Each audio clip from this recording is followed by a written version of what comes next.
चलिए मंगलाचरण करना। नमो अरिहंताणं, नमो सिद्धाणं, नमो आयरियाणं, नमो उवज्झायाणं, नमो लोये सव्यसाहुणम्।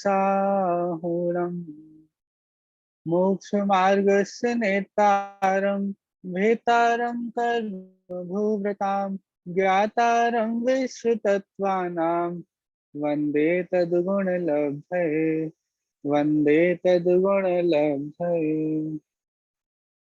त्रैकाल्यं द्रव्यषट्कं, नवपदसहितं जीवषट्कायिनेस्या, पञ्चान्ये चास्तिकाया, व्रतसमितिगतिज्ञानचारित्रभेदः, इत्येतन्मोक्षमूलं त्रिभुवनमहितः प्रोक्तमर्हद्भिरीशः। प्रत्येति सद्घाती प्रसति च मतिमान् यः स वै शुद्धदृष्टिः। सिद्धे जयप्रसिद्धे चौविहाराहणाफलं पत्ते, वन्दितावरहन्ते बोच्छम् आराहणाकंसो, उज्झोवनमुज्झवणं निर्वाहणं साहणं चणेच्छरणं, दंसणानचरित्रं पवाणमाराहणां घड़िया। दूसरे अध्याय का पाठ करेंगे।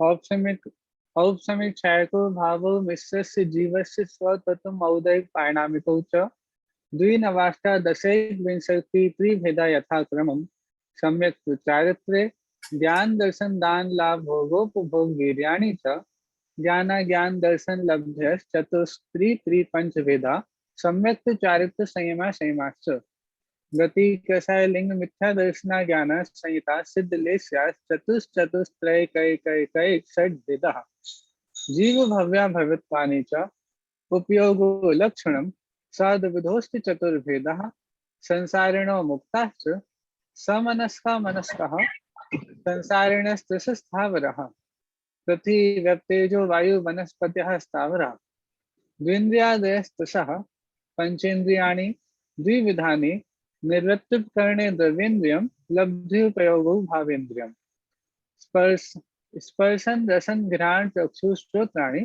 स्पर्श रस गंध वर्ण शब्दास्तदर्थः श्रुत मनीन्द्रियस्य वनस्पत्यन्तानामेकं प्रमिपिपीलिका भ्रमर मनुष्यादीनामैकैक वृद्धानि संगिनः समनस्कः विग्रहे गतौ कर्मयोगः अनुश्रेणी गतिः अविग्रह जीवस्य विग्रहवती च संसारिणः प्राक् चतुर्भ्यः एक समया विग्रह एकम दौ तीन वानाहरकः समूर्छन् गर्भोपपादा जन्म सचित् शीत संवृतः शेतरा मिश्राश्चैकशस्त्रद्योन्यः जरायुजाण्डस्फोटानां गर्भः देवनारकाणामुत्पादः शेषाणां समूर्छनम् औदारिक वैक्रियकाहारक तैजस्कर्मणानि शरीराणि परम परम सूक्ष्मं प्रदेशतो संख्ये गुणं प्राक् तैजसात् अनंत गुणे परे अप्रतिघाते अनादि संबंधे च सर्वस्य तदादीनि भाज्यानि युगपदे कस्मिन्ना चतुर्भ्यः निरुपभोगमन्त्यं गर्भ सम्मूर्छनजमाद्यम् औपादिकं वैक्रियतं लब्धि प्रत्ययं च तैजसमपि शुभम विशुद्धमव्याघाति चाहारकं प्रमत्त संयतस्यैव नारग सम्मूर्छनो नपुंसकानि न देवः शेषास्त्रिवेदः औपादिक चरमोत्तम देहा संख्ये वर्षायुषो नपवर्त्यायुषः। तो इस तरह से हमने अभी पाठ किया। अब हम हमारे जो विषय चल रहा है वहां पर आते हैं। एक सेकेंड। हाँ, देखिए कल चर्चा यहाँ प्रारंभ हो गई थी।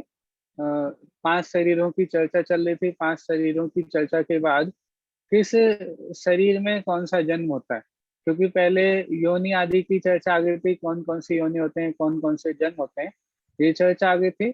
उसके बाद 5 शरीरों का स्वरूप और उनके भेद वगैरह वो सब भी बात आ गई थी। ठीक है, एक एक बार में एक से ज्यादा कितने शरीर हो सकते हैं, वो सारी चर्चा हमारी पहले हो गई थी। ठीक है, पांचों शरीरों का स्वरूप भी हो गया था। अब इन दोनों को लिंक किया है। ठीक है, आपको विषय पूरा ख्याल होगा कि 5 शरीरों की चर्चा भी आ गई, और उसके पहले अलग अलग प्रकार की योनियां, अलग अलग प्रकार का जन्म, वो सारी चर्चा हो गई। ठीक है, अब इन दोनों टॉपिक को लिंक करते हुए कि भाई किस जन्म में कौन से शरीर आदि की प्राप्ति होती है, वो वाली बात यहाँ पे चल रही है। ठीक है, तो किस जन्म में कौन सा शरीर, ये बात चल रही थी। और 45 से लेके 49 नंबर तक के सूत्रों की चर्चा चल रही है, जिसमें देखो सूत्र पढ़ लेते हैं और सूत्र का अर्थ पढ़ते हैं। फिर यहाँ से जो तेजस शरीर के जो दो भेद हैं, जहाँ से बात चालू, जहाँ पर कल बात चल रही थी, हम वही विषय कंटिन्यू करेंगे। यही विषय चल रहा था ना कल? जी भैया। हाँ जी, ठीक है। भैया हाँ हाँ, इसके जो तेजस शरीर दो प्रकार का था, इसके जो ऊपर वाली लाइन है एक बार ये समझा दीजिए, वैक्रिक शरीर हाँ, वाली। ये वाली ना, अपवाद होता है ये, यह एक ठीक है। अपवाद है। हाँ ठीक है, ये वाली समझ गई। चलो, मैं एक बार बस सूत्र और सूत्र का अर्थ भी पढ़ लेते हैं, फिर हम कंटिन्यू करते हैं। ठीक है, सूत्र पढ़ लेते हैं 45 से 49 के टाइम। हाँ ठीक है, अभी तो चलिए, अब यह स्पष्ट करते हैं कि यह जीव किस जन्म में कौन सा शरीर धारण करता है। गर्भ सम्मूर्छन जमाद्यम औपादिकम वैक्रियकम लब्धि प्रत्यम च तेजस्मपि शुभम विशुद्धम अव्याघाती चाहारकम प्रमत्त संयतस्यैव। तो देखो, ये सूत्र में यही बताया कि किस जन्म में कौन सा शरीर धारण होता है। तो कहा सबसे पहला आया था गर्भ और सम्मूर्छन जन्म में आदि का अर्थात औदारिक शरीर प्राप्त होता है। तो गर्भ जन्म हो या सम्मूर्छन जन्म हो, तो गर्भ जन्म में और सम्मूर्छन जन्म में कौन सा शरीर प्राप्त होगा? औदारिक शरीर। ठीक है, फिर औपादिकम वैक्रियकम, तो जो औपादिक जिनका जन्म होगा, जिनका उत्पाद उत्पाद से या पे जन्म होता है, उनको कौन सा शरीर प्राप्त होगा? वैक्रिय शरीर होगा। ये हम देख चुके हैं किन के औपाद जन्म होगा, देवों के, नारकियों के। ठीक है, तो उनका शरीर नियम से वैक्रिय शरीर होगा। फिर इसके बाद फिर आया लब्धि प्रत्यंचा। ठीक है, उत्पादन वैक्रिय शरीर लब्धि निमित्तक भी होता है। इसका मतलब क्या हुआ कि जिनके जन्म से वैक्रिय शरीर होता है, जिनके उपार्जन होता है, उनके तो जन्म से ही वैक्रिय शरीर होता है। जैसे देवों के, नारकियों के, इनके तो नियम से जन्म होते ही वो उनका जो शरीर बनता है वो वैक्रिय शरीर ही बनता है। लेकिन विक्रिया से, सॉरी, लब्धि से भी ये लब्धि निमित्तक भी होता है वैक्रिय शरीर। मतलब लब्धि से मतलब रिद्धि आदि के द्वारा भी, विक्रिया रिद्धि आदि के द्वारा भी वैक्रिय शरीर की प्राप्ति होती है। मतलब विक्रिया रिद्धि आदि जो होंगी वो लब्धि निमित्तक हो गए। ठीक है, इसी प्रकार से तेजस शरीर भी लब्धि निमित्तक होता है। अर्थात एक तो तेजस शरीर जो सबके रहता है, लेकिन एक जो विशिष्ट जाति का तेजस शरीर की जो यहाँ बात आएगी। ठीक है, वैसे तो तेजस कार्बन शरीर सभी जीवों के होते हैं। ठीक है, सभी संसारी जीवों के तेजस कार्बन शरीर हैं, लेकिन यहाँ पे एक विशिष्ट जाति के तेजस शरीर की बात भी ली है, तो वो लब्धि निमित्तक भी होता है। ठीक है, जो सामान्य रूप से तेजस शरीर सभी के पाया जाता है, उसमें कोई लब्धि की आवश्यकता नहीं है, क्योंकि वो तो सभी संसारी के पाया जाता है। लेकिन यहाँ विशिष्ट जाति का एक तेजस शरीर, शुभ तेजस, अशुभ तेजस की बात आएगी, तो लब्धि निमित्तक भी होता है। ठीक है, और लास्ट में आहारक शरीर की बात की कि आहारक शरीर तो शुभ है, विशुद्ध है, व्याघात रहित है, और जो प्रमत्त संयत मुनि होते हैं उनको ही होता है। तो ये किन के होगा? ये वाली बात चल गई मनुष्य में भी मुनिराज को ही, लेकिन उनमें भी सभी मुनिराजों को नहीं। जो विशिष्ट क्या बोला, सब वृद्धि आदि विशुद्धता के धारक होंगे उनके ही, उन प्रमत्त संयत मुनिराज के होता है। प्रमत्त संयत का मतलब ये होगा कि छठवें गोस्थान में होता है। चलिए, अब इसकी चर्चा आगे आएगी, हम तो धीरे धीरे बढ़ते हैं। देखिए, फिर यहाँ पे, हाँ, इसे इस प्रकार भी कह सकते हैं कि औदारिक शरीर धारण करने वाले जीवों का गर्भ या समूलचन जन्म होता है। वैक्रिय शरीर वाले देव और नारकियों के उत्पाद जन्म होता है। देखो, उल्टा बोल दो। अभी क्या बोला था उन्होंने सूत्र में? क्या बोला था? गर्भ और समूलचन जन्म जिनका होता है उनको औदारिक शरीर होता है। उल्टा बोलेंगे तो क्या होगा, जिनके औदारिक शरीर होता है उनके गर्भ और समूलक्षण जन्म होता है। तो बात वही है, बस हमने उल्टा दूसरी तरफ से वो बात बोल दी, ठीक है। और ऐसे ही तेजस शरीर में भी जिनके हाँ, व्यक्ति शरीर वाले देव और नारियों को उपाय जन्म होता है। जिनका व्यक्तिगत शरीर होता है उनका जन्म कौन सा हुआ होगा, तो आप बोल सकते हैं उपाय जन्म। मतलब एक बात पता चल जाए तो दूसरी आप बता सकते हो। किसी का व्यक्तिगत शरीर वाले जो देव और नार के हैं तो इनका कौन सा जन्म होगा, उत्पाद जन्म। इनका उत्पाद जन्म है तो कौन सा शरीर होगा, व्यक्तिगत शरीर। दोनों तरफ से बात कर सकते हैं, ठीक है। चलिए अब अपवाद वाली बात देखो। विशेष तप करने से जो रिद्धि प्राप्त होती है उसे लब्धि कहते हैं। देखो सूत्र में शब्द क्या है, लब्धि प्रत्ययम च, कि लब्धि से भी इसकी प्राप्ति होती है, किसकी, व्यक्तिक की। औपाधिकम व्यक्तिकम, उपाद जन्म वालों के व्यक्तिगत शरीर होता है। और लब्धि प्रत्ययम च, लब्धि के द्वारा भी इसकी प्राप्ति होती है, किसकी, व्यक्तिगत शरीर की, ठीक है। औपाधिकम व्यक्तिकम, उपाद जन्म वालों के व्यक्तिगत शरीर होते हैं और लब्धि से भी इसी व्यक्तिगत शरीर की प्राप्ति होती है। फिर बोल दिया तेजस में भी, कि तेजस शरीर की भी, तेजस शरीर भी लब्धि प्रत्यय है, कि इसकी भी प्राप्ति लब्धि से होती है, लब्धि निमित्तक ये भी होता है। तो अब वो बात यहाँ पे बता रहे हैं देखो। तो लब्धि किसे कहते हैं, कि विशेष तप करने से जो रिद्धि प्राप्त होती है उसे लब्धि कहते हैं। जब विशेष तप करेंगे और विशेष तप करके जो रिद्धियां प्राप्त होती हैं वो लब्धि है। लब्धि का मतलब ही प्राप्ति होता है, वैसे तो लब्धि शब्द का ही अर्थ प्राप्ति होता है। उपलब्धि आता है ना, उपलब्धि शब्द, उपलब्ध होना, उपलब्धि होना, तो उपलब्धि मतलब प्राप्ति होना। तो प्राप्ति होना, लेकिन कैसे, यहाँ जो लब्धि शब्द यूज कर रहे हैं वहां पे क्या लेना है, कि विशेष तप करने से जो रिद्धि की प्राप्ति होती है। प्राप्ति तो है, लब्धि का मतलब ही प्राप्ति है, लेकिन किसकी प्राप्ति, रिद्धियों की प्राप्ति। वो भी कौन सी रिद्धियां, जो विशेष तप करने से प्राप्त होती है, ठीक है। हमारे 64 रिद्धि वाला तो हम सभी ने पाठ पढ़ा ही है, पूजा पीठिका में हम वो पढ़ते हैं।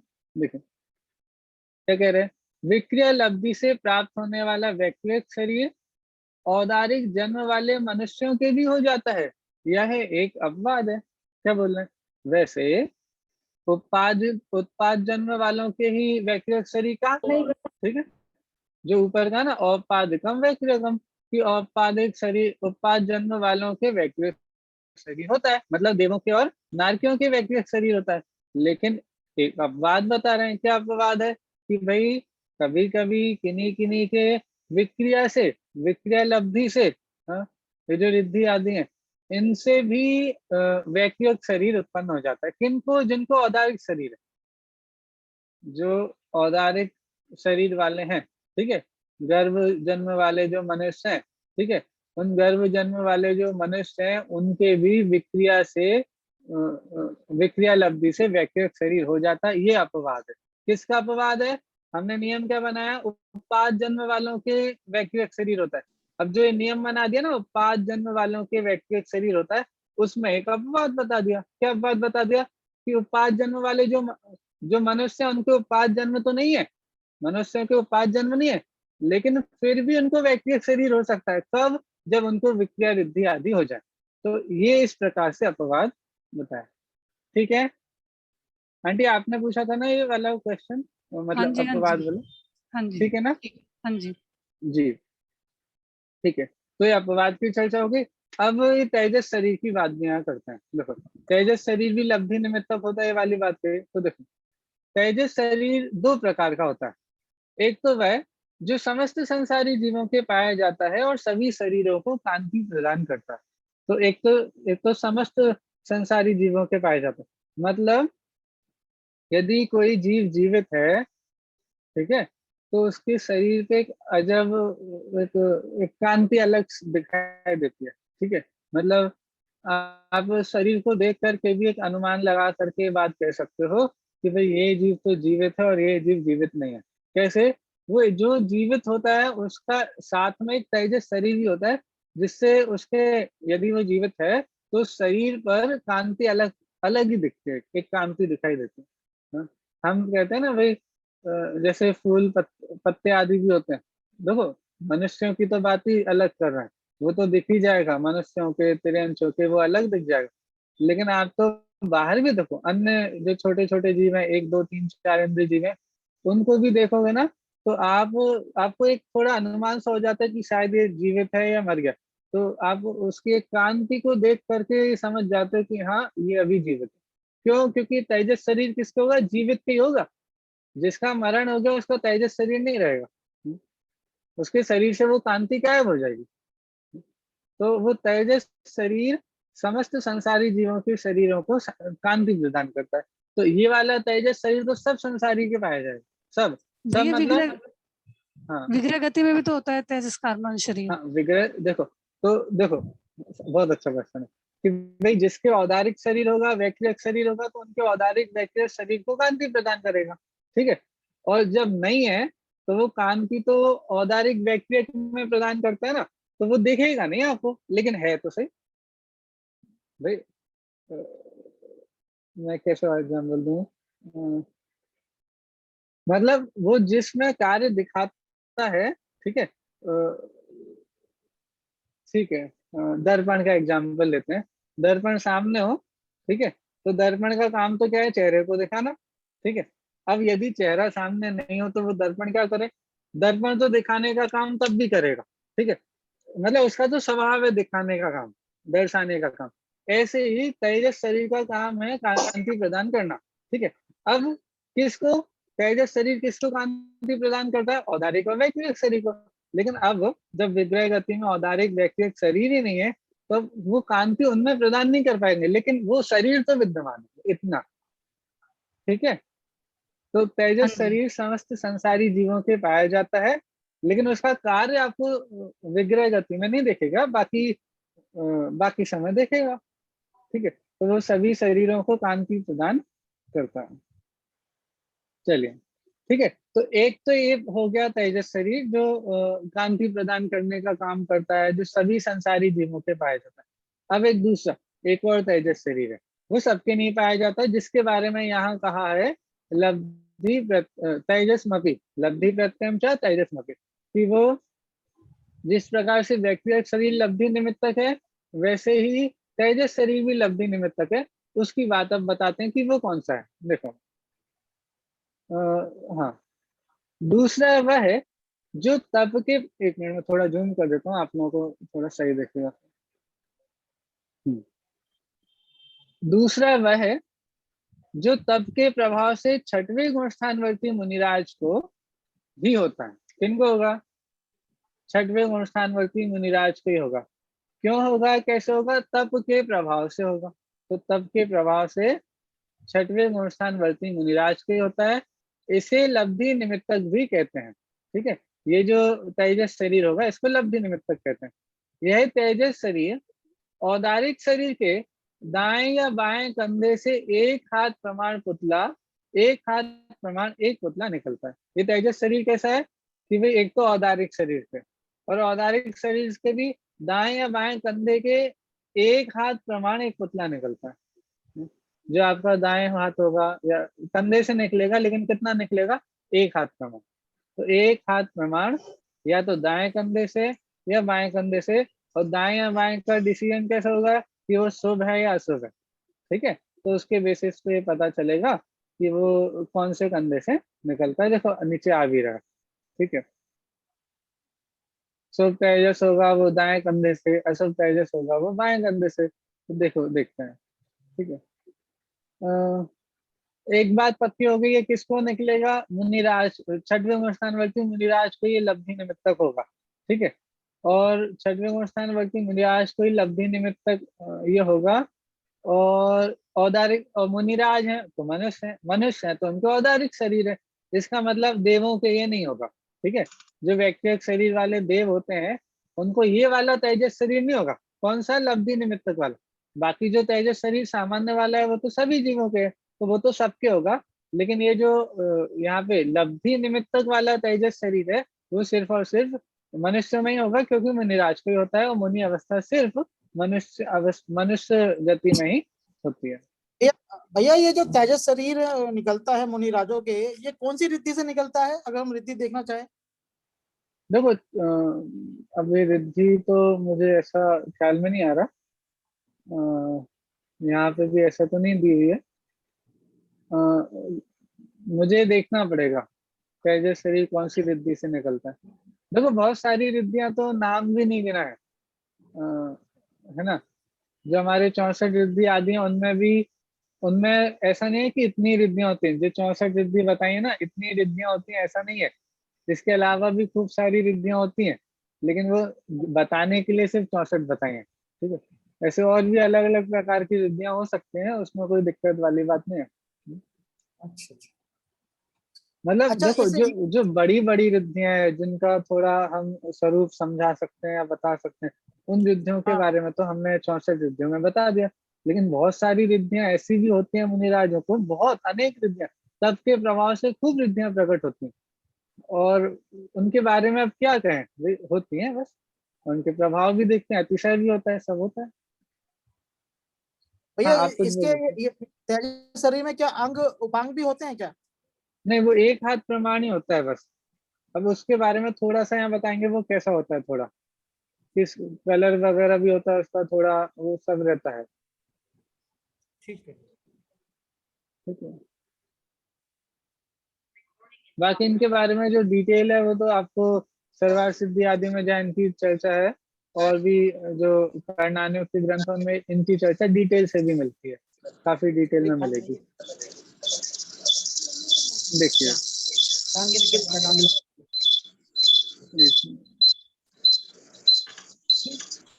हम्म, देखिए हम देखते हैं इनके बारे में, एक एक के बारे में बताते हैं। अ, यह लब्धि निमित्तक तेजस शरीर भी दो प्रकार का होता है, शुभ तेजस और अशुभ तेजस। ठीक है, तो पहले शुभ तेजस की बात करते हैं। किसी स्थान विशेष के लोगों को भयंकर रोगों से, भयंकर दुर्भिक्ष आदि से पीड़ित देखकर किसी तपस्वी के हृदय में करुणा भाव उत्पन्न हो जावे, तो उसके दाहिने कंधे से एक पुतला निकलता है, जिसे शुभ तेजस शरीर कहते हैं। उसके प्रभाव से 12 योजन के जीवों का दुख दूर हो जाता है, दुर्भिक्ष सुभिक्ष में बदल जाता है। देखो, आज हम लोग देख रहे हैं ना कि ये इतनी महामारी चल रही है, ये चल रहा है, ठीक है। इससे भी भयंकर भयंकर महामारी और अकाल आदि की स्थिति बनी है, ठीक है। अभी तो ऐसा कोई अकाल वाली स्थिति नहीं है। हाँ? और मतलब ऐसा भी नहीं कि भाई गांव के गांव पूरे खाली हो गए। पहले के जमाने में जब कोई अकाल वगैरह आते थे और कोई महामारी आती थी, तो पूरे के पूरे गांव वगैरह खत्म हो जाते थे। देखो, महात्मा गांधी जी ने एक किताब लिखी है, हिंद स्वराज। ठीक है, क्या नाम है, हिंद स्वराज। और उसका उन्होंने तो मूल गुजराती में लिखी थी। और जब वो इंग्लैंड से साउथ अफ्रीका जा रहे थे, इंग्लैंड से साउथ अफ्रीका जा रहे थे, तब उन्होंने शिप में, शिप से होता था ट्रेवल, तो उन्होंने रास्ते में ही लिखी थी। उसके बारे में ये भी कहा जाता है वो सीधे हाथ से लिखते लिखते थक गए थे, तो फिर उन्होंने उल्टे हाथ से भी लिखी थी। अब समझ लेना, ठीक है। हाँ, तो उसमें उन्होंने एक बात कही कि पहले के जमाने में ये ट्रेन बस और ये इतने ट्रेवलिंग करने के इतने अच्छे, इतने ज्यादा साधन नहीं होते थे, ठीक है। अब इतने साधन नहीं होते थे तो क्या होता था, यदि कहीं कोई बीमारी आदि भी हुई, यदि कहीं किसी गांव में कोई बीमारी हो गई, तो वो बीमारी उस गांव तक ही सिमट सिमट कर रह जाती है। फिर उसका उस गांव के बाहर निकलना, उस शहर के बाहर निकलना थोड़ा मुश्किल है। क्यों? क्योंकि लोगों का आवागमन नहीं होगा, तो उनके साथ वो बीमारी भी नहीं फैलेगी। देखो हमारे यहाँ भी अभी लॉकडाउन क्यों करते हैं, लॉकडाउन इसीलिए करते हैं कि भाई आपके निमित्त से वो बीमारी भी घूम रही है, फैल रही है ना। कैसे फैल रही है भाई, वो जन संपर्क के कारण ही तो फैल रही है। तो गांधी जी ने बोला ये बहुत बड़ी प्रॉब्लम है रेलवे की और इन सब चीजों की, जितनी भी हमारा आधुनिकता में जितनी चीजें बढ़ी है ना, तो इनकी सबसे बड़ी प्रॉब्लम ये है कि ये बीमारियों को भी यहाँ से वहां पहुंचा देते हैं। जो चीज एक जगह सिमट कर रह जाती वो अब पूरे विश्व में फैल गई। यही हुआ ना भाई, कोरोना बीमारी है, ये भी ऐसी। तो ऐसे महामारी की बात मैं कर रहा था कि पहले के जमाने में बीमारी होती थी, वो इतने पूरे विश्व स्तर पे फैलने वाली नहीं होती थी, ठीक है। वो होती भी थी तो एक क्षेत्र में हुआ, थोड़ा और फैलेगी तो उस क्षेत्र में काफी दूर दूर तक भी फैल जाएगी। जैसे अकाल वगैरह होता था, तो अकाल में तो किसी की भी ना चले भाई, वो तो प्रकृति प्रदत्त कोई आपदा है, अकाल की स्थिति बने तो अब अकाल पड़ रहा है तो, लेकिन उससे लोग तो प्रभावित हो रहे हैं। तो अब लोग प्रभावित हो रहे हैं, मरण को प्राप्त हो रहे हैं, हाहाकार मच जाता है, सब होता है। लेकिन यदि ऐसी स्थिति को देखकर वहां पे कोई तपस्वी महामुनिराज पधारे और वो रिद्धिधारी हो, ठीक है, तो उनको, लोगों को देख करके, उस जगह की स्थिति को देख करके करुणा भाव उत्पन्न हो सकता है। देखो, वैसे तो मुनिराजों का स्वरूप वीतरागी है, मुनिराज हमारे वीतरागी हैं, लेकिन पूर्ण वीतरागी नहीं है ना। अभी अरहंत सिद्ध परमेश्वरी होते तो वो पूर्ण वीतरागी होते, लेकिन मुनिराज है तो मुनिराज को भी भूमिका के अनुसार अभी राग भाव विद्यमान है, तो वैसा करुणा भाव भी आता है। हम, हमारे लिए जो उन्होंने ग्रंथ आदि की रचना की है, ये भी उनके करुणा भाव के कारण से ही हमारे लिए इतना बड़ा उपकार हो गया, हमारे ऊपर इतना बड़ा उपकार हो गया, हाँ? कि उन्होंने ग्रंथ आदि लिखे। तो हमारे अंतरंग परिणामों की सुधार के लिए तो उन्होंने ग्रंथ लिखे हैं, वो उपदेश देते हैं, लेकिन बाहर में जितनी हाहाकार मची है उसके ऊपर भी उनको करुणा आ जाती है, और उस करुणा के कारण से, एक सेकंड, एक बोतल लिम्का की लिए लिम्का। हाँ ठीक है। तो उस करुणा जब उनको उत्पन्न होती है तो सहज ही हो जाता है, क्या उनके मन में करुणा उत्पन्न हुई और उनके दाहिने कंधे से एक पुतला निकला जिसको हम शुभ तेजस शरीर कहते हैं, वो निकलता है, ठीक है, और 12 योजन तक फैल करके घूम करके वहां से वापस आकर के मुनिराज के शरीर में ही प्रवेश कर जाता है, और पूरी की पूरी दुर्भिक्ष समाप्त हो जाती है, पूरी की पूरी दुर्भिक्ष समाप्त हो जाती है। सहज होता है। देखो, आपने देखो, पुण्य का भी कैसा उदय होता है, कैसा कि कोई होते हैं जिनको पहले इच्छा करते हैं, ठीक है, फिर इच्छा को पूरी करने के लिए मेहनत करते हैं, तब जाकर के वो लोग अपनी इच्छा को पूरी कर पाते हैं, ठीक है। कुछ ऐसे होते हैं जो सिर्फ इच्छा करके ही रह जाते हैं, उनकी इच्छाएं कभी पूरी नहीं होती। कुछ महापुरुष ऐसे होते हैं जो इच्छा करते हैं उनकी पूरी हो जाती है। समझ रहे हैं आप? भाई इसमें भी पुण्य का उदय भी चाहिए, और भी इतना पुण्य बन जाता है तपस्वियों के, महामुनिराजों के, कि उनके विकल्प होता है और विकल्प के अनुसार कार्य भी सहज हो जाता है, ठीक है। आप विचार करो, मुनिराज हैं, मुनिराज किसी दुर्भिक्ष वाली स्थान पे पहुंचे, उनको उन्होंने वहां देखा और उनके विकल्प आया, देखो हमारे भी विकल्प आएगा और उनके भी विकल्प आया, और उनके विकल्प के अनुसार सहज में कार्य भी बन गया कि भाई उनके शरीर से एक शुभ तेजस शरीर निकला और वो पूरा दुर्भिक्ष समाप्त करके सुभिक्ष में बदल गया। विचार करो तो देखो, कार्य तो अपनी योग्यता के अनुसार होते हैं, ठीक है, विकल्पों से कार्य नहीं होता, विकल्पों से कार्य नहीं होता, लेकिन जैसा विकल्प है, यदि वैसा पुण्य का उदय हो तो उस तदनुसार कार्य निमित्त नैमित्तिक संबंध बन जाता है, वैसा कार्य भी हो जाता है। देखो, ये सारी बात के बीच में ये वाली बात जरूर ध्यान रखना कि मुनिराज ये नहीं मानते हैं कि मैंने विकल्प किया उससे कार्य होगा, और यदि कार्य हो गया फिर ऐसा माने कि मैंने विकल्प किया था उससे कार्य होगा। ये मुनिराज के जीवन में कभी भी नहीं पाया जाएगा, क्योंकि वो तो वीतरागी हैं, मुनिराज परम वीतरागी। हाँ हाँ, भगवान जैसे पूर्ण वीतरागी तो नहीं, लेकिन उनकी वीतरागता बहुत बहुत बहुत ज्यादा। हाँ, उनको, वो इस जाति के राग भाव या ऐसे भाव उनके मन में नहीं होते कि हमारे विकल्प से कार्य हो जाएगा, हम ऐसा विकल्प करेंगे तो ऐसा कार्य हो जाएगा। नहीं, ऐसे विकल्प उनके कर्तव्य बुद्धि मुनिराजों के जीवन में नहीं होती। आप प्रवचन सार जी परमागम जो है उसकी टीका अमृतचंद आचार्य ने लिखी है, ऐसे ही पंचास्त्रिका की टीका भी लिखी है, और वो लास्ट में जाके ये लिखते हैं कि भैया ये मत मान लेना कि ये टीका मैंने लिखी है। वो इतना सा भी कर्तृत्व नहीं लेना चाहते। हाँ? मतलब वो कह रहे हैं कि शब्दों से क्या वर्णों से शब्द बने, शब्दों से वाक्य बने, वाक्यों से इस ग्रंथ की रचना हो गई, इसमें अमृत चंद्र का कुछ भी मत मानना, ऐसा आचार्य देव स्वयं कह रहे हैं। हाँ? तो ये जो इतने कार्य ऐसे सहज में हो जाएंगे, हाँ, उनके शरीर से सब तेजस निकला। हाँ? हम सब भी यही कहेंगे कि महाराज जी के निमित्त से ये सारा दुर्भिक्ष सुभिक्ष में बदल गया, हम सब ये कहेंगे, पूरी दुनिया यही कहेगी। लेकिन मुनिराज महाराज हमारे वो कैसे कहेंगे? वो परम वीतरागी मुनिराज, वो क्या कहेंगे? इसमें मेरा कुछ नहीं है। वो बिल्कुल भी कर्तृत्व नहीं लेंगे। जो बड़े व्यक्ति होते हैं वो बिल्कुल, मतलब अभिमान आदि तो बहुत दूर है। हाँ, और इनके तो अनंतानुबंधी, अप्रत्ययखान, प्रत्ययखान, तीन तीन कषाय चौकड़ी का अभाव हो गया। तो वो इस जाति का विकल्प कर्तृत्व का अहंकार उनके तो कभी किसी रूप में नहीं हो सकता। तो विचार करो, और ये मुनिराज जी हमारे आदर्श हैं, हमको भी इन कषायों का अभाव करना है, ठीक है ना। तो ऐसे देखो छोटी छोटी बातों से भी शिक्षाएं तो ली जा सकती हैं, इन चीजों से भी शिक्षाएं ली जा सकती हैं कि मुनिराज के निमित्त से पूरा दुर्भिक्ष 12 योजन तक के जितने असंख्यात जीव होंगे, आप सोचो 12 योजन में कितने जीव होंगे। मनुष्यों की मत सोचो, अकेले मनुष्य होंगे, मनुष्यों के साथ में तिरंच जीव भी होंगे, बड़े बड़े जो पंचेंद्री संगी तिरंच होंगे वो भी होंगे, उनके अलावा बहुत छोटे छोटे जीव भी होंगे। हाँ, तो उन सारे जीवों का सारे जीवों का दुख समाप्त हो जाएगा। सोचो, सभी जीव, कितने जीव, असंख्यात जीव परेशान हो रहे होंगे, और 12 योजन कितना बड़ा होता है। तो उस उतने पूरे एरिया के जीव, उनका दुर्भिक्ष दूर होगा, उनका दुख दूर होगा, और उसमें हमारे मुनिराज निमित्त बनेंगे। देखिए, और इसके बाद में पुतला वापस आकर उन तपस्वी मुनिराज के शरीर में प्रवेश कर जाता है। ठीक है, तो ये तो बात हुई शुभ तेजस की। ठीक है, अब शुभ तेजस की बात हुई, अब अशुभ तेजस की भी बात सुनिए। देखिए, इसी प्रकार किन्हीं क्षेत्र विशेष के लोगों पर किसी कारणवश तपस्वी मुनिराज को क्रोध आ जावे तो उनके बाएं कंधे से एक सिंदूरी पुतला निकलता है। कलर भी बता दे, सिंदूरी पुतला, ठीक है, जिसे अशुभ तेजस शरीर कहते हैं।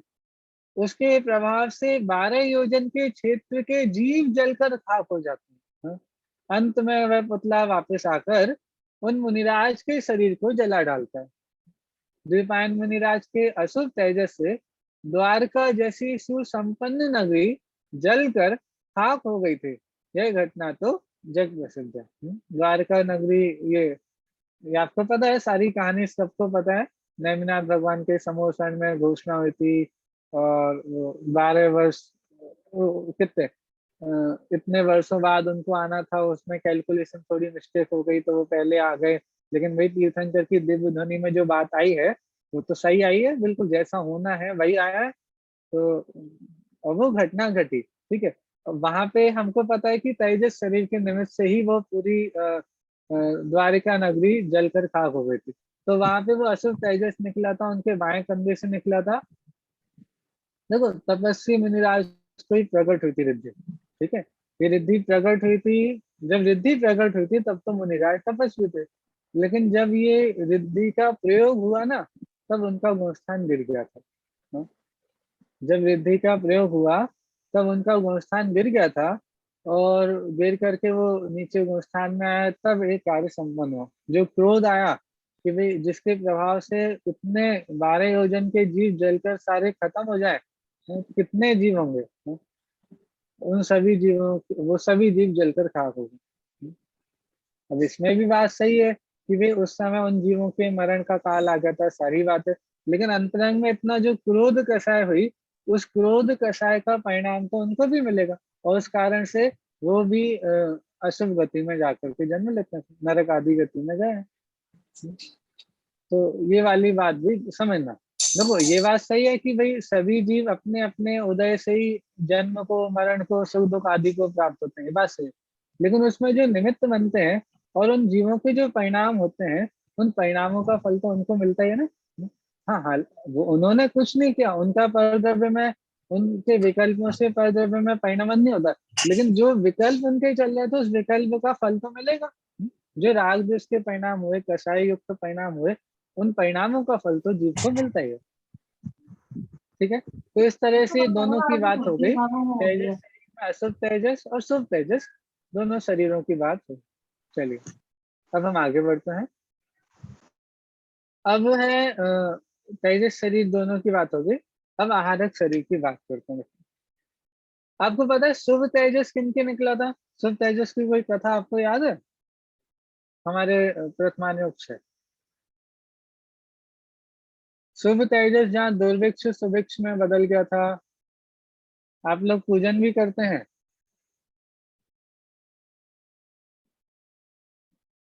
कोई बताएगा शुभ तेजस किनके निकला था? मैं थोड़ी हेल्प करूं या आप लोग बता रहे हैं? थोड़ी सी हेल्प करूं क्या? मथुरा नगरी में, हाँ, मथुरा नगरी में तो हाँ, मथुरा नगरी में। बहुत बढ़िया। जो मथुरा देखो, सुधा आंटी तो बताएंगी, उनको अच्छा श्रद्धा है।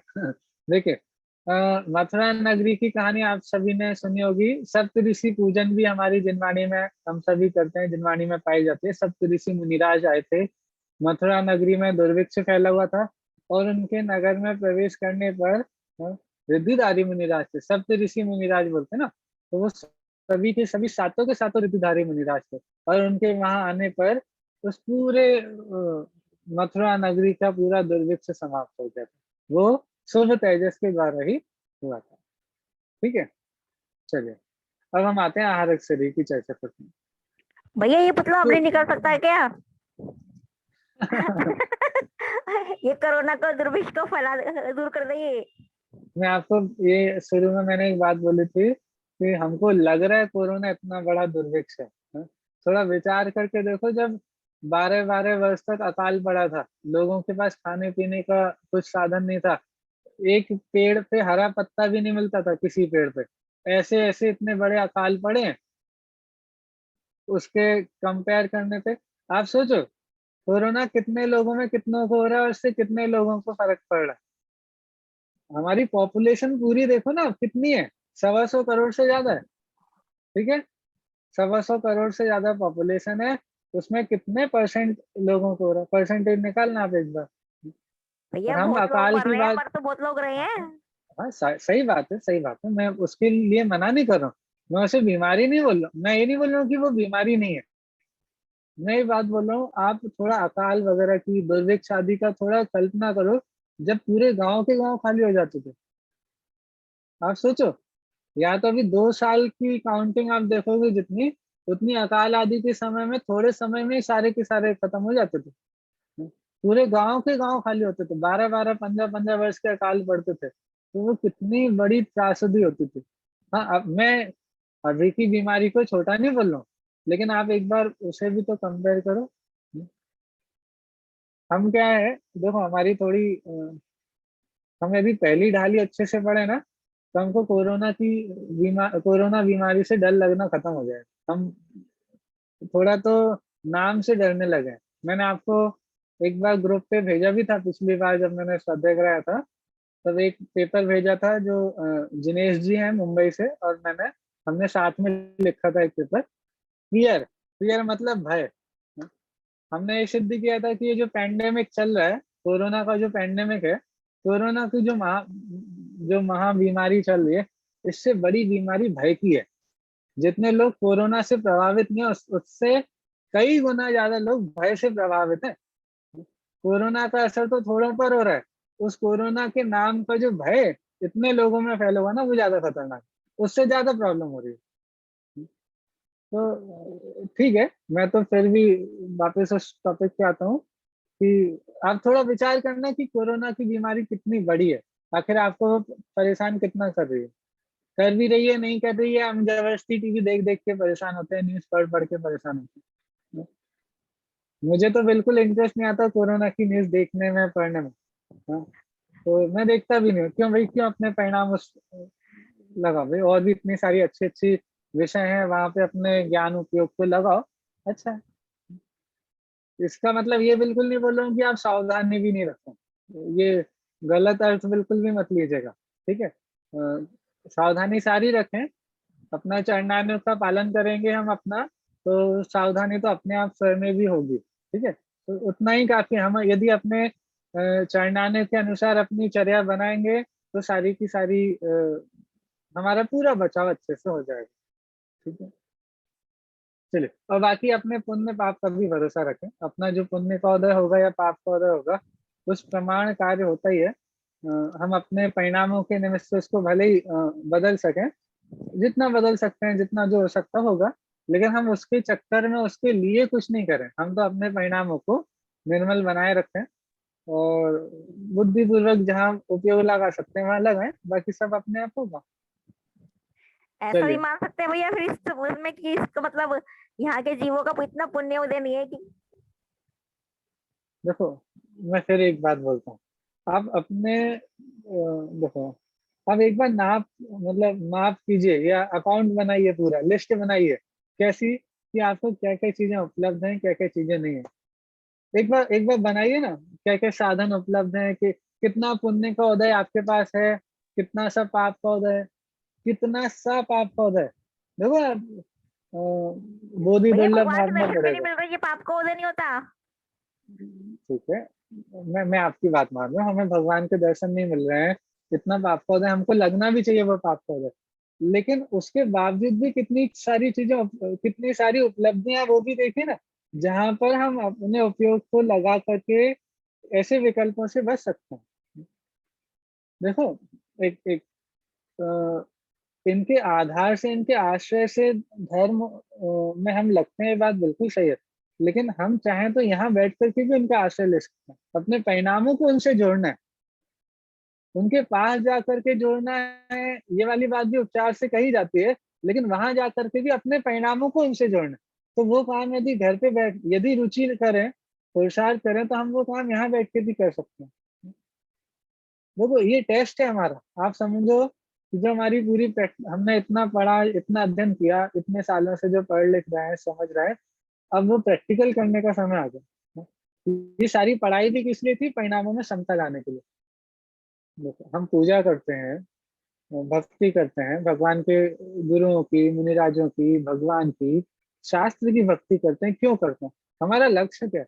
लक्ष्य तो यही है ना कि हम समता ला पाए, हमारे जीवन में सही समझ हो पाए, वस्तु स्थिति की सही समझ हो, और उसकी सही समझ पूर्वक हमारे परिणामों में समता रहे, वितरागता का लक्ष्य रहे, और जितनी यथासंभव समता धारण करता है वो करें।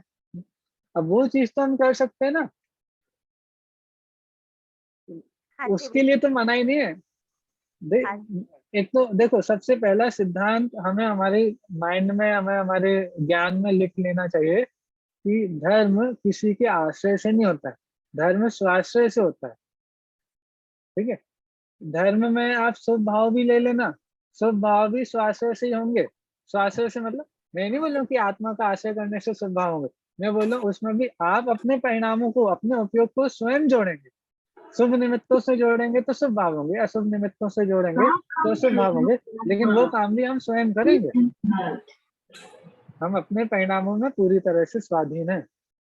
ये बात जैन दर्शन की स्वाधीनता समझ में आ जाए तो हमें, हमारा ये समझिए, मोक्ष मार्ग की तरफ हम बढ़ने लगे। बिल्कुल पहली स्टेप है, हम हर चीज की स्वतंत्रता समझने लग जाए, स्वाधीनता समझने लग जाए, तो हम बहुत आगे बढ़ने लग जाएंगे। हाँ, मैं आपको क्या पॉइंट बोल रहा था, थोड़ा लिस्ट बनाइए कि आपको क्या क्या चीजें उपलब्ध हैं, क्या क्या चीजें नहीं है। शास्त्र उपलब्ध है, तत्व ज्ञान उपलब्ध है, हाँ, उसका अभ्यास हमको करना है। पढ़ाने वाले उपलब्ध हैं, हाँ, हमको समझ में भी आता, हम पढ़े तो। अब हम नहीं पढ़ेंगे वो तो हमारी गलती है, हाँ? तो एक बहुत अच्छा वाक्य, मैं जब भीलवाड़ा रहता था तो एक बाबूजी है वहाँ पे, उन्होंने बहुत अच्छा वाक्य बोला था कि हम अभावों का इतना रोना रोते हैं, फिर से, हम अभावों का इतना रोना रोते हैं कि जिन चीज का सद्भाव है उनका लाभ भी नहीं उठा पाते। हमारे पास बहुत सारी चीजें प्राप्त है, हमको बहुत सारी चीजें उपलब्ध हैं, हाँ, लेकिन हम अभावों का इतना रोना रोते हैं कि जो चीज हमको प्राप्त हो उसका लाभ भी नहीं उठा पाते, हाँ? हमारे पास अभी जनवाणी है या नहीं है, और भी बहुत सारी चीजें, इसलिए मैं बोल रहा हूँ लिस्ट बना के देखें ना हमारे पास क्या क्या चीजें उपलब्ध है, और कंपेयर करो। भाई, तिरंज हैं, कितने सारे मनुष्य हैं विश्व में, कितने मनुष्य हैं जिनके पास वो बेसिक नीड्स भी नहीं है जो हमारे पास बिल्कुल सुलभता से प्राप्त है। अब फिर विचार करें कि हमको हमको क्या परेशानी है।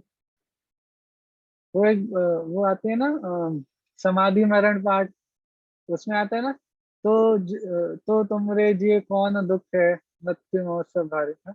भैया, इतने इतने जीवों का उसमें बताया कि भाई इनके ऐसा हुआ था, इनके ऐसे हुआ था, इनके ऐसे हुआ था, ऐसे ऐसे उपसर्ग हुए, ऐसे ऐसे परिसरों को सहन किया, तो तुमरे जिए कौन दुख है, हाँ? हे जी, तुम्हारे कौन सा दुख है जो तुम इतना परेशान होते, इतने दुखी होते? विचार करो, है ना? हम ऐसा विचार करेंगे तो बड़ी समस्या भी छोटी हो जाती है, और नहीं करेंगे तो छोटी छोटी समस्याओं को भी इतना बड़ा बना लेंगे कि हमको कोई सुखी नहीं कर सकता। सुखी होना, दुखी होना पूरा पूरा हमारे हाथ में। चलिए हम आगे बढ़ते हैं, नहीं तो आप लोग बोलोगे भैया बहुत धीरे धीरे चलते हैं। चलिए, हाँ,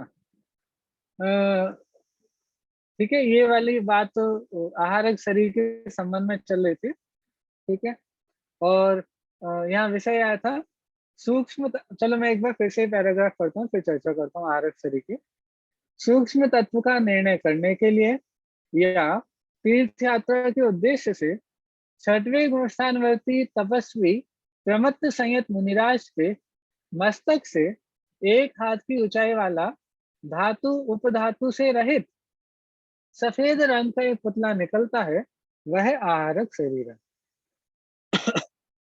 देखो, तेजस शरीर कंधों से निकल रहे थे, बाएं कंधे से या दाएं कंधे से। ठीक है, और बाहर के लोगों को देख करके यदि उन पर करुणा हो रही थी तो शुभ तेजस, और यदि क्रोध आ गया था तो अशुभ तेजस। यहाँ पे बाहर के जीवों से कोई मतलब नहीं। ठीक है, आहारक शरीर क्यों निकल रहा है? जब किन्हीं मुनिराज को स्वयं के समाधान के लिए सूक्ष्म तत्व का निर्णय करने के लिए कोई सूक्ष्म तत्व होगा। अब इसमें प्रयोजनभूत तत्वों में उनको कोई निर्णय नहीं है, ये मत समझना। प्रयोजनभूत तत्व संबंधित तो बिल्कुल सही निर्णय भाई, छठवें सातवें अनुष्ठानवर्ती मुनिराज हैं, हाँ, परम वितरागी मुनिराज हैं, उनको सात तत्व का तो यथार्थ श्रद्धान है, बिल्कुल पक्का श्रद्धान। लेकिन अब जैसे कर्णानुयुक्त के विषय होते हैं बहुत सारे, और भी न्याय के विषय होंगे, कर्णानुयुक्त के विषय होंगे, और भी बहुत सूक्ष्म तत्व का निरूपण हो सकता है। ठीक है, अब उनका निर्णय यदि उनके नहीं हो पा रहा तो उसके लिए अब आहारक शरीर निकलेगा, तीर्थंकर आदि या किसी और उनके पास पहुंच कर, उनके समूह शरण के पास पहुंच करके ही वापस आ जाएगा, और उतने में उनको उस चीज का निर्णय हो जाएगा। तीर्थ यात्रा करने का उद्देश्य, तीर्थ यात्रा करने के भाव है, तो मुनिराज के तीर्थ यात्रा करने के भाव है, यहाँ विराजमान है और उनके मस्तक से पुतला निकलेगा, वहां जा करके उस क्षेत्र को स्पर्श करके आ जाएगा और मुनिराज की तीर्थ यात्रा होगी। विचार करो, मुनिराज को तीर्थ, मैं आपको बोल रहा था ना, किन्हीं जीवों के विकल्प होते हैं और विकल्प होते ही पूर्ण हो जाते हैं। कैसे भाई? इतना पुण्य बंधा, इतने इतने निर्मल परिणाम है, इतने निर्मल परिणाम है कि एक तो उनको वैसे विकल्प नहीं होते जो कभी पूरे नहीं होते। हम आप जैसे विकल्प उनको नहीं होते कि भाई हम जो हवाई सपने देखते हैं जो पूरे ही नहीं होने, हमको भी पता है नहीं होने पूरे, फिर भी हम देखते हैं, तो वैसे तो उनके विकल्प ही नहीं होते। और यदि जो इतने उत्कृष्ट विकल्प होते भी हैं तो उनके इतना पुण्य का संचय हुआ है कि विकल्प हुए और विकल्प के अनुसार कार्य भी बन जाता है। तो उनको तीर्थ यात्रा का भाव हुआ, उनके शरीर के कुछ, उनके आत्मा के कुछ प्रदेश और उसके साथ में एक शरीर बन करके मस्तक से निकलेगा, वहां के दर्शन करके आ जाएगा। और ऐसा नहीं समझना कि मुनिराज को वहां के दर्शन हो गए, क्यों? क्योंकि आत्मा जानने का काम करता है ना, आत्मा के प्रदेश तो उस शरीर के साथ गए ना, जो आहारक शरीर वहां पर गया तीर्थ यात्रा के लिए, उसके साथ आत्मा के प्रदेश भी गए, वो कांटेक्ट बना रहता है। वो आजकल हमको ये बड़े अच्छे लगते हैं भाई, देखो यहाँ बैठे हैं मोबाइल के सामने, हाँ, और आप लोगों के दर्शन हमको हो जा रहे हैं। हाँ, तो इसमें तो हमें कोई प्रॉब्लम नहीं कि भाई यहाँ बैठे हैं आप लोग, हमको यहाँ बैठे बैठे कैसे दिख रहे हैं, तो हमको इसमें ये बात समझ में आने लगी। लेकिन कभी हम जब ये पढ़ाते थे लोगों को कि भाई ऐसे एक शरीर निकलता था, आहारक शरीर, वो आहारक शरीर यहाँ से निकलेगा तीर्थ यात्रा के, वहां पे जहाँ पे भी किसी तीर्थ की यात्रा करने का भाव था वहां पहुंचेगा, दर्शन करके आ जाएगा। तो हम सोचते थे ऐसा हो सकता है या अकेले ऐसे बातें चल रहे हैं? अभी हमको यहाँ कुछ नहीं लगता भाई, ये जो मोबाइल काम कर रहे हैं, इंटरनेट काम कर रहा है, वीडियो कॉल चल रही है, सब चल रही है, इसमें हमको कोई दिक्कत नहीं है, सब समझ में आने लगा। तो देखो, इससे तो और सिद्ध हो जाता है, हमारे सारे के सारे जो कंसेप्ट हैं वो आजकल की विज्ञान से पूरे सिद्ध हो जाते हैं। अब हमको वो समझने में कोई दिक्कत नहीं है, हम उनको भी आराम से स्वीकार करते हैं कि भाई ऐसा हो सकता है, कोई दिक्कत नहीं है। तो सूक्ष्म तत्व का निर्णय करने के लिए या तीर्थ यात्रा के उद्देश्य से मुनिराज का ऐसा विकल्प हुआ, और उनके मस्तक से एक हाथ ऊंचाई वाला, उसमें धातु उपधातु ये सब नहीं रहते, इनके बिना ही एक सफेद रंग का पुतला निकलता है, वो आहारक शरीर। और इसके बारे में देखिए, समचतुरस्थ संस्थान वाला वह आहारक शरीर ना तो किसी से रुकता है ना किसी को रोकता है, वो किसी के भी रुकने से नहीं रुकेगा।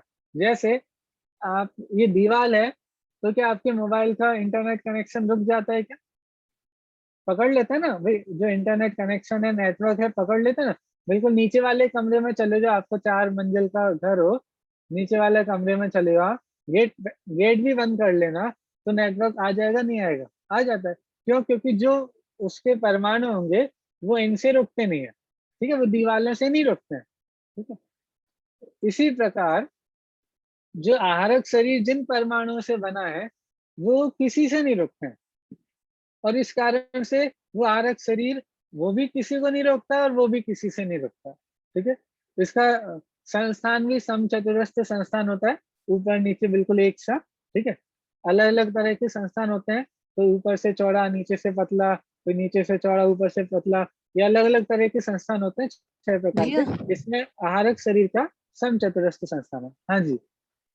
तेजस कारमान शरीर की तरह ये आरक शरीर भी दिखाई नहीं देता आंखों से। हमको नहीं दिखाई दे रहा आहारक शरीर हमको। वैसे देखो यहाँ जो एक शब्द लिया है कि ये सफेद रंग का होता है, तो उस अपेक्षा से ये हो सकता है कि हमको दिखाई भी दे। अब मुझे कंफर्म करना पड़ेगा, लेकिन पता है ये इतनी जल्दी से जाते हैं आ जाते हैं कि हमको तो पता ही ना चले, क्योंकि भले ही वो सफेद रंग का भी हो, तो कोई चीजें इतनी तेज हो जाती हैं कि वो हमारी इंद्रियों के विषय नहीं बन पाती। जैसे आपने सुना होगा ना, जब नीलांजना की मृत्यु हुई थी, ठीक है, तो सभा में किसी को पता नहीं चला था, सिर्फ राजा ऋषभदेव को छोड़कर। क्यों? इतनी जल्दी सब कुछ हो गया था। वो नीलांजना की मृत्यु हुई, दूसरी नीलांजना आ गई और नृत्य चल रहा है, सभा में बैठे बाकी किसी को पता ही नहीं चला क्या हो गया। सिर्फ राजा ऋषभदेव को पता चला था कि भाई यहाँ पे एक जन की मृत्यु हो गई, दूसरा जीव आ गया, और उसका ये दूसरे का नृत्य चालू हो गया। ऐसे यहाँ पे भी हो सकता है कि भाई ये कार्य इतनी जल्दी होता हो तो हमको नहीं दिख पाए, भले ही वो दिखने लायक भी हो। दिखने लायक हो मतलब सफेद रंग का पुतला हो, तो लेकिन अभी मुझे इस बारे में कंफर्म नहीं है, इसलिए मैं कोई उत्तर नहीं दे सकता। ठीक है। रंग तो तेजस वाले पुतले का बताया है कि उनका सिंदूरी रंग होता है। हाँ हाँ, सिंदूरी रंग होता। देखो तेजस शरीर जो वो वाला है ना, कांति जिससे होती है, ठीक है, तो वो वैसा तेजस शरीर हमको उस रूप में नहीं दिखे।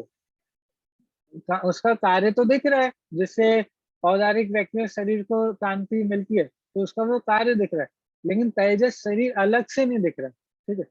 अब वो वाला तेजस शरीर नहीं दिख रहा है। इनके बारे में जो ये लब्धि निमित्तक तेजस शरीर और आहारक शरीर होते हैं, इनका मुझे एक बार कंफर्म करना पड़ेगा। चाची से भी पूछ लेंगे या तुम बाद में, या मैं पता करके देखता हूँ, यदि मुझे पता चलता है तो मैं आपको इसका बताऊंगा कि तेजस शरीर और ये आहारक शरीर हमको दिख सकते हैं नहीं दिख सकते। ठीक है। वो जो मुझे तो इसलिए थोड़ी सी वो शंका हो रही है क्योंकि परम परम सूक्ष्म वाली जो बात है ना, तो उस अपेक्षा से तेजस शरीर को भी सूक्ष्म बोला है, तो वो हमारी इंद्रियों के विषय बन पाते हैं नहीं बन पाते हैं, वो विषय है। ठीक है, चलिए। समचतुरस्र संस्थान वाला वह शरीर, वह आहारक शरीर, ना तो किसी से रोकता है और ना किसी को रोकता है। वह आहारक शरीर केवली भगवान के पास अपनी शंकाओं का समाधान पाकर अंतर मुहूर्त के भीतर लौट आता है और मूल शरीर में, औदारिक शरीर में समाहित हो जाता है। क्या होता है भाई? वो जैसे सूक्ष्म तत्व का निर्णय करना है, तो क्या होगा कि फिर वो तीर्थंकर भगवान के समूह शरण में पहुंचेगा। आहारक शरीर मुनिराज यहाँ पर ही विराजमान है, लेकिन उनके मस्तक से एक आहारक शरीर निकलेगा, समूह शरण तक जाएगा, वहां पर उनकी शंकाओं का समाधान हो जाएगा, अंतर मुहूर्त के अंदर लौट आएगा मूल शरीर में, जो यहाँ औदारिक शरीर है वहां लौट आएगा, तो वहां पे समाहित हो जाएगा। तो वो अलग से फिर आपको, आप सोचो कि भाई जैसे हमारे औदारिक व्यक्ति शरीर होते हैं, औदारिक शरीर जैसे होते हैं, तो यदि मरण हो जाता है तो औदारिक शरीर तो यहीं रह जाता है। तो हम सोचे भाई ऐसे ही आहारक शरीर भी वो अपना काम करके आया, तो उसके बाद वो काम मिलेगा क्या? तो क्या वो हमको शरीर दिखाई देगा क्या बाद में? वापस आने के बाद उसका कोई आकार हमको दिखाई देगा क्या? नहीं, वो मूल शरीर में जाकर ही समाहित हो जाता है। अलग से कोई फिर आहारक शरीर आपको दिखाई नहीं देगा। भले ही जब वो निकला था तब तो वो एक हाथ लंबा था, लेकिन जब वो वापस आएगा तो मूल शरीर में ही समाहित हो जाएगा, अलग से उसकी कोई अस्तित्व नहीं दिखाई देगा। ठीक है, इस तरह से ये पूरा प्रकरण यहाँ पे हुआ किस जन्म में कौन सा शरीर होता है, ठीक है। जो अलग अलग जन्म बताए हैं और उन अलग अलग जन्मों में जो अलग अलग शरीर पाए जाते हैं उसकी चर्चा यहाँ पर हुई, ठीक है। अब इसके बाद समय तो हमारा हो ही सा गया है। हाँ, अब ये अलग विषय प्रारंभ हो रहा है कि उक्त जीवों का लिंग विधान, कि भाई किस पर्टिकुलर जन्म वाले के कौन सा लिंग होता है, ठीक है। देवों के कौन सा होगा, नारकियों के कौन सा होगा, फिर जन्म के हिसाब से भी किनका कौन सा होगा, वो वाला विषय है, ठीक है। तो ये विषय हम कल से ही प्रारंभ कर लेंगे, ताऊ जी भी आ चुके हैं। अच्छा, आज तो अभी संयम जी का श्राद्ध होगा, ठीक है। चलिए हम यहाँ पर ही अभी पूरा करते हैं। ये जो आगे का विषय है, उक्त जीवों का जो लिंग विधान है, किसके कौन सा लिंग पाया जाता है, ये चर्चा हम कल प्रारंभ करेंगे। अभी इतना ही। किसी का कोई प्रश्न हो तो जरूर पूछ लें, नहीं तो फिर हम नहीं, ठीक है। चलिए, जिनवाणी स्तुति। जावाणी के ज्ञान पे सूझे लोकालोक, सोवाणी मस्तक नमो सदा देत हूँ धो। नमो ओरियंताणम, नमो सिद्धाणम, नमो आर्याणम, नमो ध्यानम, नमो ले संसारम। जय जिन जय जिनेन्द्र, जय जय जय जिनेन्द्र।